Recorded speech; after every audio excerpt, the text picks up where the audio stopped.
I'm 6 years old when I first understand what disappointment sounds like. It echoes through our marble-floored hallway, carried by my mother's voice as she speaks on the phone. Finally, Diane. A boy. The ultrasound confirmed it today. Mom's laugh tinkles like the crystal wind chimes Grandma Alara hung in our garden. I know. After Serafina, we weren't sure we'd ever. Yes, exactly. Thorn is absolutely beside himself. I clutch my sketchbook tighter, pressing myself against the cool wall. The fabric of my dress catches on the textured wallpaper, making a soft scratching sound that thankfully goes unnoticed. We're thinking of naming him Orion. Isn't it perfect? A strong name, a leader's name. Another laugh. Well, you know how it is with girls. Serafina's sweet enough, but Thorn needs someone to carry on the Calloway legacy. My fingers smudge the charcoal drawing I'd wanted to show her. A family portrait I'd spent all afternoon perfecting. Dad's stern face, Mom's flowing hair, my small figure between them. There's a blank space now, where my thumb has smeared across the paper. Oh, you should see Thorn planning already. Investment accounts, private schools, sports teams. Mom's voice drops lower, but in the hollow hallway, every word finds me.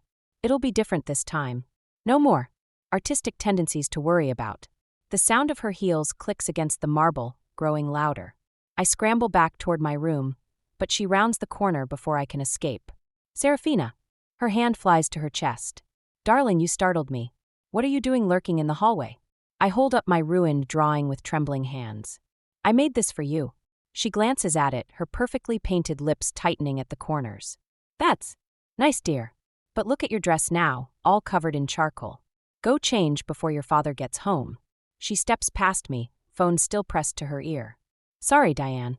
Just Serafina making a mess again. Now about the nursery colors. I retreat to my room, closing the door softly behind me.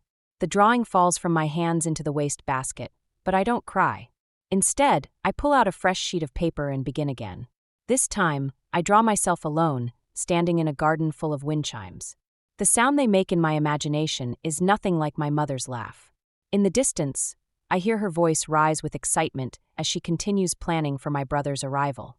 For the son who will be everything I am not. I press the charcoal harder against the paper, until it snaps in my hand. The day Orion comes home from the hospital, Mom hands him to me like he's made of crystal. I'm barely tall enough to sit properly in the oversized armchair, but she doesn't notice, already turning away to adjust the nursery curtains. Watch his head, Serafina. And don't move from that spot. She fusses with the pale blue fabric. Your father's bringing in the photographer for family portraits. Orion's tiny fingers wrap around my thumb, and something inside me shifts. He's so small, so perfect. Nothing like the rival I'd imagined during Mom's pregnancy. There you are. Dad strides in with the photographer, his presence filling the room like always. Mari, darling, let's get the shot with just us and Orion first. I stay frozen in the chair, Orion sleeping peacefully in my arms, as they position themselves by the window. The photographer adjusts his equipment, and Mom reaches for Orion. Wait, I say, my voice coming out smaller than intended. Can't I be in the picture too? Dad checks his watch. We're on a schedule, Serafina. These are for the birth announcement. But I'm his sister. Mom's smile tightens. Darling, you're not dressed properly. Look at your hair. It's coming loose again. We'll take some casual shots later. Later never comes. The photographer leaves after an hour of capturing perfect moments I'm not part of. Mom takes Orion upstairs for his nap, and Dad disappears into his study. I find myself back in the nursery as the sun sets, watching Orion sleep. His mobile casts dancing shadows on the walls, stars and planets spinning slowly above his crib. You'll need to help with him, Mom says from the doorway, making me jump. I've enrolled you in the afternoon art program instead of morning sessions. That way you can watch Orion while I handle the foundation's charity events. My chest tightens. But MS. Reynolds said the morning light is best for Serafina. Her voice carries that familiar edge of disappointment. Family comes first. You're old enough to understand that now. I look down at Orion, peaceful in his designer sleepwear, surrounded by everything new and perfect. He'll never know what it's like to wear hand-me-downs or feel the weight of constant disappointment. Yes, Mom. She leaves without another word, her heels clicking down the hallway. I reach into the crib and straighten Orion's blanket, even though it doesn't need straightening. I'll take care of you, I whisper, and mean it. But someday they'll see me too. In the growing darkness, Orion's mobile continues its slow dance. casting shadows that look less like stars now and more like bars across his sleeping face. My report card sits on Dad's mahogany desk, straight A's gleaming under the study's warm lighting. He barely glances at it before setting it aside to help Orion with his math homework. Dad, I got into the advanced placement program. I stand straighter, fingers twisting behind my back. All 5 subjects. He points at Orion's worksheet. Remember, son, compound interest is key to understanding wealth management. Your future depends on these fundamentals. Orion, now 12, shoots me an apologetic look. I manage a small smile back. It's not his fault. Actually, I press on, Mrs. Henderson thinks I could qualify for early college admission next year. She wants to meet with you and Mom to discuss. Serafina. Mom appears in the doorway, perfect as always in her designer suit. The Hendersons called. Orion's math tutor is sick, and they need someone to cover his session today. But I have my art portfolio review. This is about Orion's future. Her voice carries that familiar steel edge. Your little hobby can wait. The word hobby hits like a slap. 6 years of advanced art classes, regional competitions, and gallery features reduced to a child's pastime. It's not a hobby. The words escape before I can stop them. And I can't keep dropping everything for Orion. I have my own. Own what? Mom's perfectly shaped eyebrows arch. Dreams of becoming an artist? Being realistic about your capabilities isn't cruel, Serafina. It's practical. Dad doesn't look up from Orion's homework. Listen to your mother. I got accepted to 3 summer art programs, I say, pulling the letters from my bag. Full scholarships. Even the Riverside Institute. Enough. Mom's hand cuts through the air. We've indulged this long enough. You'll take over Orion's tutoring schedule permanently. It's time you contributed meaningfully to this family. The letters crumple in my grip. Behind Mom, I catch a glimpse of my reflection in the study's window, fading into the background like always, while Orion sits in the spotlight of Dad's desk lamp. You're right, I say quietly, watching their surprise at my apparent surrender. It is time I contributed meaningfully. That night, I submit my early college applications without their knowledge. As I seal the last envelope, I hear them downstairs, praising Orion's latest achievement. The sound fuels something new inside me. Not just hurt anymore, but determination. I'll show them what meaningful contribution looks like. And when I'm done, they'll understand exactly what they overlooked. On my desk, next to my sketchbook, sits an acceptance letter from Riverside Institute's summer program. I've already signed it. Grandma Alara's garden is the only place that still feels like home. I find her there, pruning roses in the late afternoon sun, her silver hair gleaming. I submitted the applications, I say, settling on the stone bench beside her flower beds.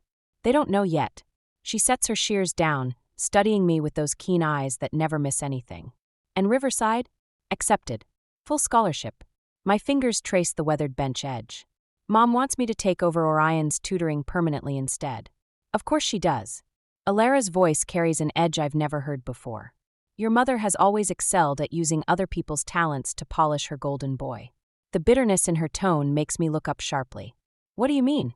Instead of answering, she disappears into her greenhouse, returning with a leather-bound portfolio I've never seen before. Inside are sketches, dozens of them, in a style hauntingly similar to mine.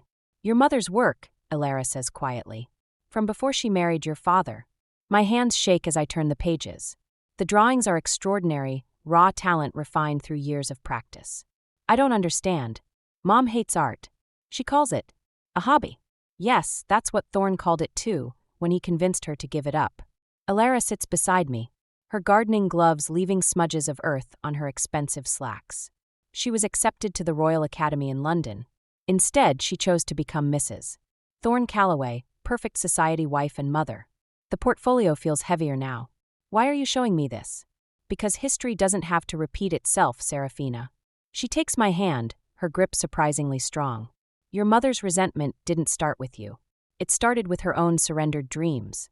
A distant car door slams, Mom's weekly visit to check on Grandma. Alara quickly takes the portfolio, but presses something else into my hands. A small key and a bank statement. I've opened an account in your name, she whispers.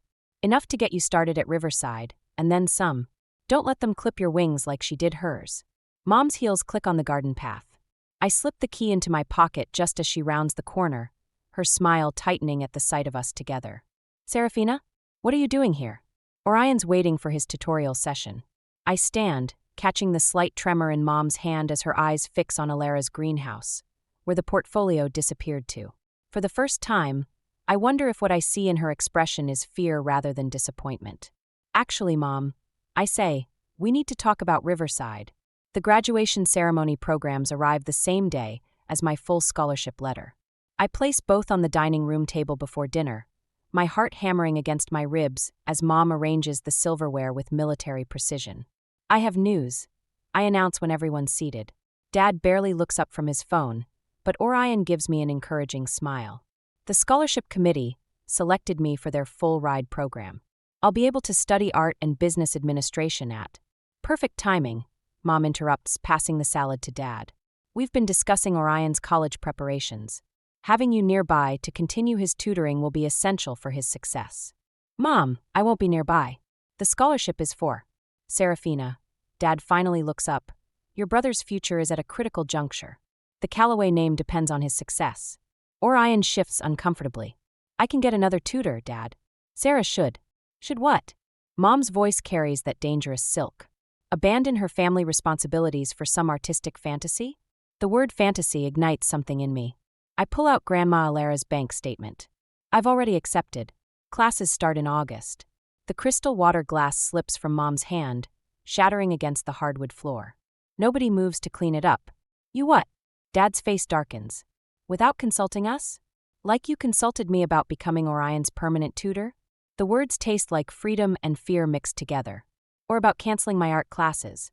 Or about. Enough. Mom stands, her chair scraping back. I didn't raise you to be this selfish. No, you raised me to be invisible. I match her stance, trembling but upright. Except when you needed someone to prop up your golden child. Sarah, please. Orion starts, but Dad cuts him off. If you leave, he says quietly, don't expect any support from this family. Financial or otherwise. I think of Mom's hidden portfolio in Grandma's greenhouse, of dreams surrendered to expectations, of the way history tries to repeat itself in the worst ways. I already have support. I touch the bank statement. From someone who actually sees me. Mom's face goes white as she recognizes Alara's signature. You went to her. After everything we've done for you. Done for me.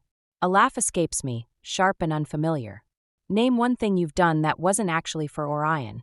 The silence stretches like a tightrope between us. In it, I see years of missed recitals, ignored achievements, and conditional love laid bare. I'm leaving, I say, standing straighter. And unlike you, Mom, I'm choosing my dreams over someone else's expectations.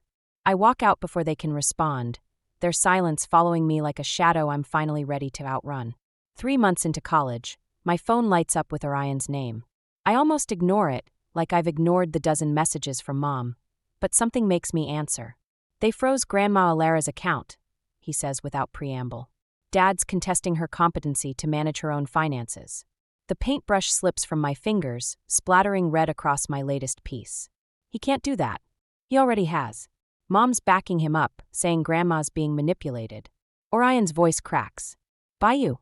I stare at the spreading red stain, watching it seep into the canvas like blood. 3 jobs barely cover my rent and supplies. Without Alara's support. Suha. A different voice now, my roommate. There's someone from the financial aid office here. The next hour blurs. My scholarship, apparently, has been withdrawn. An anonymous complaint about falsified information. The evidence is circumstantial, they say, but enough to trigger a review.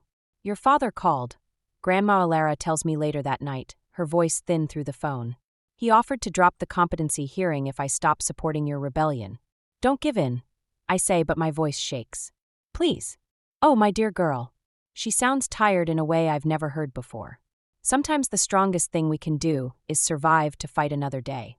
I think of Mom's hidden portfolio, of dreams deferred and buried, of how easy it would be to follow that same path. My phone buzzes with a text from Dad. Come home. We can discuss reasonable alternatives for your future. Reasonable. Like crushing someone's dreams is ever reasonable. I look around my tiny apartment, at the half-finished paintings and past-due notices, at the evidence of my attempted escape. The red stain on my canvas has dried into something that looks like a wound. I have to go, I tell Grandma Alara. But I'm not giving up. I know, dear. Her voice strengthens slightly. Neither am I.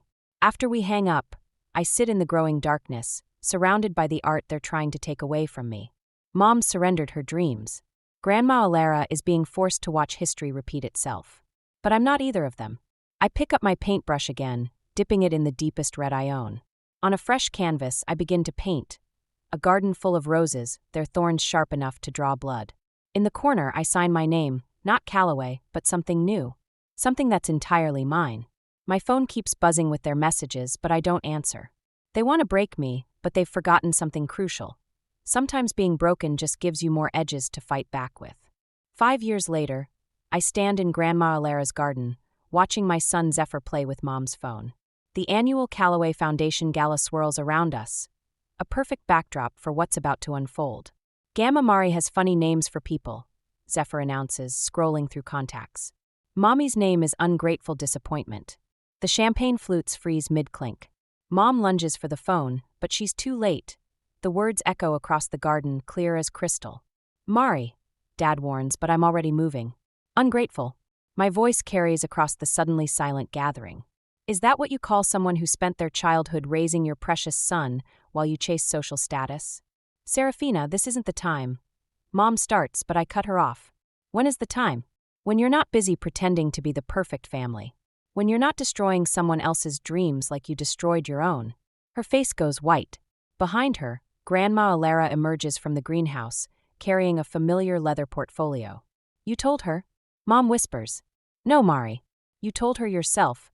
Every time you tried to crush her talent like yours was crushed. Grandma Alara's voice rings with authority. But unlike you, she fought back.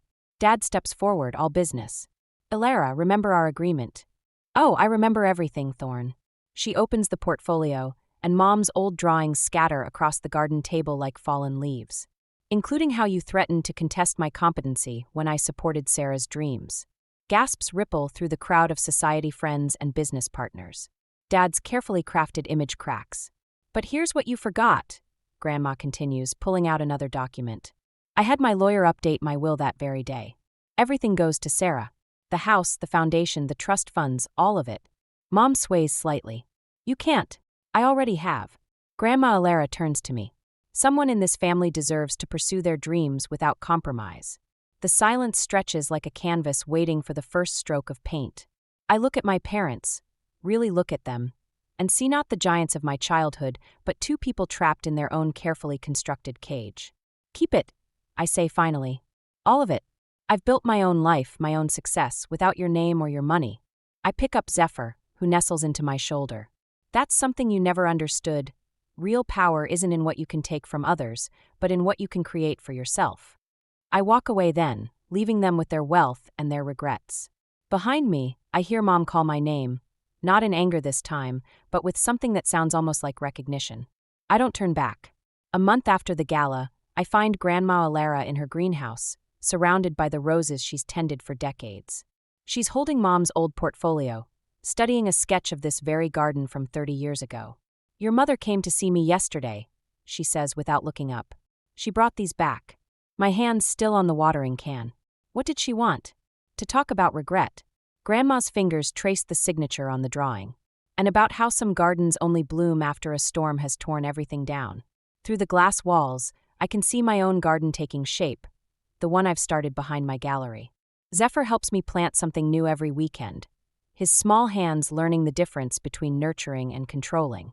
I never told you, Grandma continues, but I faced a similar choice once. My family wanted me to marry someone suitable, give up my dreams of traveling. Instead, I chose myself. She smiles. That's how I met your grandfather. Why didn't you tell me before? Because some lessons can't be taught, only lived. She stands, moving to a shelf where a fresh sketchbook sits. Your mother left this too. She's starting to draw again. The revelation settles like seeds in fertile soil. Not forgiveness, exactly, but understanding of how patterns break, of how healing sometimes starts in the smallest spaces. I've been thinking about your offer, I say. About the inheritance. And I don't want it. But I pause, watching Zephyr chase butterflies outside. Maybe we could turn the foundation into something new. A grant program for young artists from difficult backgrounds. Give them what Mom never had, freedom to choose. Grandma's smile deepens. Already in progress. Your mother's agreed to be on the selection committee. The surprise must show on my face because she laughs, That rich, full sound that's always meant safety to me. Sometimes revenge isn't about destroying what hurt you, she says. It's about creating something better from the ruins. Later, as Jasper and I walk home with Zephyr between us, I spot Mom in her studio window, bent over a drawing board.